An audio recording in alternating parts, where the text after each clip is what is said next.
Hello बच्चों। आज हम लोग मराठी सुलभ भारती इयत्ता 6वीं का लेसन नंबर 9 घर इसको स्टडी करेंगे। तो ये लेसन घर के बारे में है। तो चलो देखते हैं इसमें कवि ने घर के बारे में क्या कहा है। ये एक पोइट्री है, 4-4 लाइन के इसमें स्टैंजास है। तो एक एक स्टैंजा को हम लोग रीड करते हैं। तो ये पहला स्टैंजा क्या है। घर नाही चार भिंती, घर असते देखण्याकृती, घर नाही एक वस्तू, घर म्हणजे आनंदी वास्तू। यानी घर सिर्फ चार दीवारी का नाम नहीं है। भिंती यानी दीवार, तो सिर्फ चार दीवार खड़े कर लेने का नाम घर नहीं होता। घर असते देखण्याकृती, घर जो होता है देखने यानी सुंदर, कृति यानी काम। तो घर वो होता है जिसमें अच्छे अच्छे काम किए जाते हैं, अच्छे अच्छे कर्म होते हैं, वो होता है घर। घर ना ही एक वस्तु, वस्तु यानी कोई चीज़, तो घर कोई एक चीज़ नहीं है, कोई एक सामान नहीं है, बल्कि घर म्हणजे आनंदी वास्तु। घर का मतलब होता है आनंदी वास्तु। आनंदी यानी बहुत खुश, वास्तु यानी इमारत, यानी बहुत खुशियों से भरी हुई जो इमारत होती है उसको घर बोलते हैं। अभी दूसरा स्टेंजे में क्या दिया हुआ है। घर नाही नुसत्या खोल्या, घरात हव्या भावना ओल्या, घरात हवा जिव्हाळा, घर शिक्षणाची पहिली शाळा। यानी घर नाही नुसत्या खोल्या, घर सिर्फ कमरों का नाम नहीं है। खोली यानी कमरा, तो सिर्फ कमरों का नाम घर नहीं होता।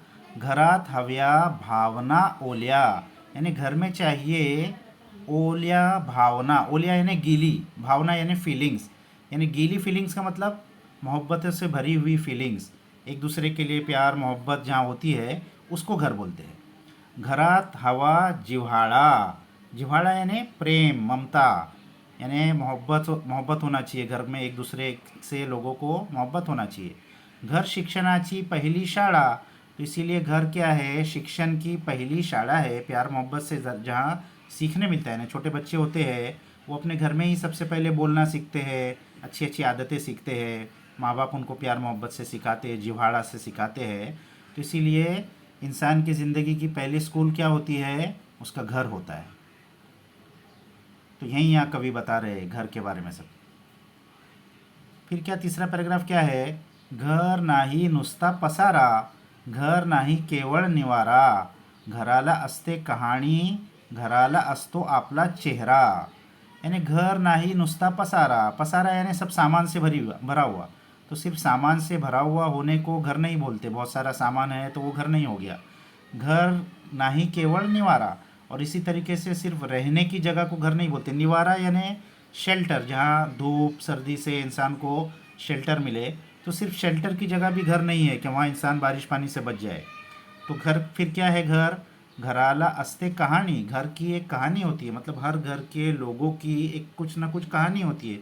हर रोज़ उनके साथ कुछ अलग अलग होता रहता है ज़िंदगी में। घराला असतो आपला चेहरा, हर घर का एक अपना चेहरा होता है, यानी हर घर के लोगों का एक अपना स्वभाव होता है, उसी के मुताबिक उस घर का चेहरा होता है। यानी घर चीज़ों से नहीं, इंसानों से बनता है। अभी नेक्स्ट पैराग्राफ में क्या है। घर शिकवते पहायला, चालायला धावायला, घर शिकवते लढायला, दुखाचा डोंगर चढ़ायला। यानी घर से हमको क्या क्या सीखने मिलता है। पहायला यानी देखना, चालायला यानी चलना, धावायला यानी भागना, घर शिकवते लढायला यानी लड़ने को सिखाता है घर, दुखाचा डोंगर चढ़ायला यानी दुख के कितने ही बड़े पहाड़ आ जाए, डोंगर यानी पहाड़, तो उसके ऊपर चढ़ना हमको कौन सिखाता है, घर सिखाता है। यानी ये सारी चीज़ें हमको कहाँ सीखने मिलती है, घर के अंदर के जो लोग होते हैं, यानी इंसान की ज़िंदगी में जो भी परेशानी आती है तो वो रात में कहाँ पर आता है, अपने घर में ही आता है। तो घर के लोगों से उसको हिम्मत मिलती है, प्रोत्साहन मिलती है। कितना ही वो थका हुआ होता है तो उसकी थकावट दूर हो जाती है, और उसको कितने ही दुख हो, उस दुख से लड़ने की ताकत, उसको उस दुख के पहाड़ को चढ़ के उसको पार करने की ताकत वो घर के लोगों के स्वभाव से, उनकी मोहब्बत से उसको मिलती है। ये कवि यहाँ बता रहे हैं। फिर नेक्स्ट पैराग्राफ में क्या दिया है। घराने असावे सावधान, घराने द्यावे समाधान, घराने ठेवावे काळाचे भान, जवळ करावीत नवी मूल्ये नवीन ज्ञान। यानी घर को कैसा रहना चाहिए, सावधान यानी सेफ रहना चाहिए। घर में इंसान अपने आप को सेफ महसूस करता है। और घराने द्यावे समाधान, और इंसान को घर में क्या मिलता है, क्या मिलना चाहिए, समाधान। यानी बाहर से वो कितना भी थक कर आए, घर में उसको क्या मिलना चाहिए, सुख मिलना चाहिए। घर के लोगों से उसकी सारी थकावट, उसकी सारी परेशानी दूर हो जाना चाहिए।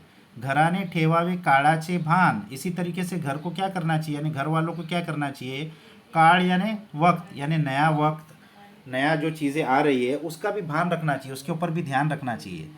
क्या ध्यान रखना चाहिए, जवळ करावीत नवीन मूल्ये नवीन ज्ञान, यानी नए नए जो ज्ञान और नए नए जो वैल्यूज़ आ रहे हैं उनको स्वीकारना चाहिए। तो यानी पुरानी जो परंपरा है अगर वो गलत है तो उसको छोड़ देना चाहिए। नए अगर परंपरा कोई अच्छी है, उससे हमारी तरक्की हो रही है, तो उसको अपनाने में कोई तकलीफ़ नहीं होना चाहिए, कोई देरी नहीं करना चाहिए, उसको अपना लेना चाहिए। अभी घर में क्या क्या होता है शॉर्ट में कवि ने दिया है, घरात आईचे अपार कष्ट, आजी सांगते सुंदर गोष्ट, घरात आजोबा गप्पिष्ट, आईच्या हाताचे जेवण चविष्ट। यानी घरात आईचे अपार कष्ट, यानी घर के अंदर माँ ने जो बहुत मुसीबत, बहुत मुश्किल उठाई है, हर माँ उठाती है अपने बच्चों के लिए, तो वो घर के अंदर उसकी सारी यादें हैं। अपार यानी बहुत ज़्यादा, कष्ट यानी दुख, मुसीबत माँ उठाती है, वो घर के अंदर उसकी यादें हैं। आजी सांगते सुंदर गोष्ट, आजी यानी दादी नानी घर में क्या सुनाती है, सुंदर बहुत अच्छी गोष्ट, स्टोरी सुनाती है। आपके घर में भी सुनाते होंगे आपके दादा दादी लोग। घरात आजोबा गप्पिष्ट, आजोबा यानी दादा या नाना, वो क्या है, गप्पिष्ट यानी गप्पा मारते हैं, बातें करते, इधर उधर की बातें करते हैं, घर में बताते हैं इधर उधर की बातें, अपना एक्सपीरियंसेस। आईच्या हाताचे जेवण चविष्ट, और माँ के हाथ का खाना बहुत टेस्टी होता है, चविष्ट बहुत टेस्टी। तो माँ के हाथ का खाना हम दुनिया में कहीं भी चले जाए और कितनी बड़ी होटल में चले जाए, वैसा टेस्टी खाना हमको दुनिया में कहीं भी नहीं मिलेगा। वो सिर्फ कहाँ मिल सकता है, हमको घर में मिल सकता है।